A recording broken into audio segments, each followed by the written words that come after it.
It's unstable. We have to power it down now.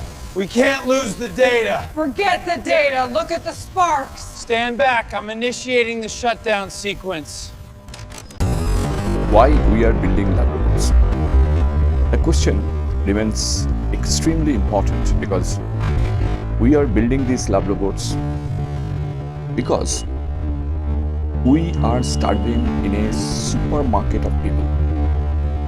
Recent sociological research from 2024 and 2025 shows that loneliness is an absolute quiet epidemic. Yes, it's true. Young people are delaying romance because the social stakes feel entirely too high. A real relationship is a heavy bleeding thing. It requires compromise, emotional labor, and the terrifying risk of constant rejection. Human relationship, is very vulnerable, messy, unpredictable, and moreover, it's very, very uncertain. Consequently, we build our humanoid companions, love robots, powered by advanced large language models, is simulating affection. Just to simulate affection that we lack in our human relationship. So, recent clinical studies prove these interactive chatbots can temporarily reduce perceived stress and social isolation. They validate you completely and they never argue when you are dead wrong. They meet you exactly where you are, whatever be the place, your bedroom, your garden, your dining room, kitchen, no matter wherever you want them, they are present sir, present ma'am, and of course they will do whatever you ask them to do. So they meet you exactly where you are, asking for absolutely nothing in return. However, this is precisely where the biology and the psychology turn against the software.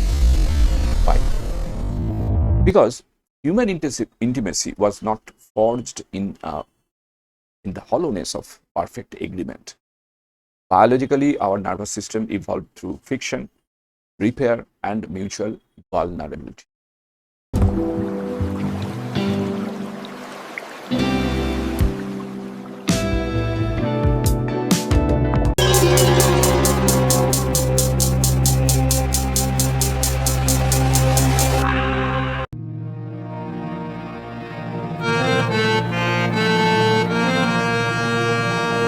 Before we proceed, let me tell you one thing. If you have not subscribed yet, please subscribe. It means a lot to me. And if you have already subscribed, tons of thanks for your support. You cannot truly understand the warmth of a fire without the actual risk of being burned. Isn't it true? Just ask yourself. Moreover, love is a bullfight and both participants must blend into it and bleed a little to know the contest is real. A social robot, on the other hand, is just a mechanical bull in a padded room. It looks the part, but there is zero actual danger because there is no risk. There is no true psychological reward. The laboratory is always too bright and too cold, but the machines we build inside those laboratories are getting warmer. Now, lab robots will soon design more lab robots for us so that they can simulate more affection for us? From a purely mechanical standpoint, the answer is undoubtedly yes. The hardware and the code are already learning how to breed. We call this process neural architecture search in the trade. It is a dry, sterile term for a very wild thing. An artificial intelligence agent can now write 1,000 variations of its own software in a single afternoon.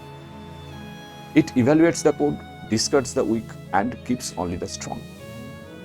Meanwhile, at places like the Pareto Research Institute, scientists are building large behavior models. A human shows a robot how to move, and the machine absorbs the tactile feedback to teach itself new skills in a few hours. Soft grippers with haptic sensors allow the algorithms to actually feel the physical weight of the world. Therefore, it is entirely feasible that these systems will soon optimize the shape of a synthetic cheekbone or the pressure of a mechanical hand. And the parent algorithm will simply design a child algorithm perfectly tuned to human physical desires. In addition, these laboratories are already using AI, artificial intelligence, to generate mechanical blueprints for robotic limbs without human interference. The software simulates millions of evolutionary steps to find the most graceful movement. It sounds like a miracle of modern engineering. Yet, while it is highly feasible, it is also a beautiful trap. Now, you may ask why. The counter logic of the lab robot is that it cures the symptom while actively feeding the underlying disease. Heavy reliance on artificial intelligence and artificial intimacy naturally displaces genuine human connection. So psychologists call this comfortable illusion a parasocial relationship.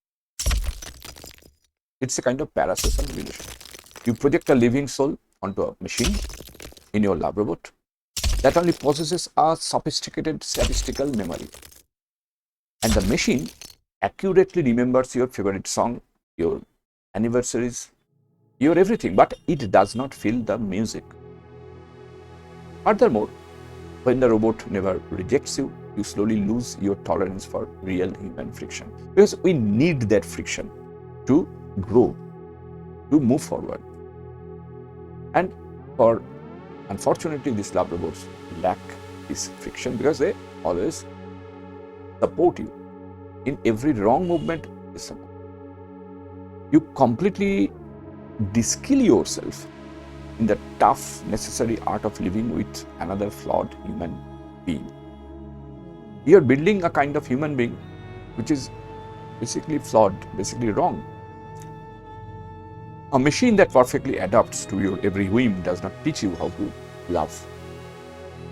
Moreover, how to grow, how to learn new things. Because it always obeys you, it obeys your every whim. It only teaches you how to be a tyrant over a very agreeable pile of silicon.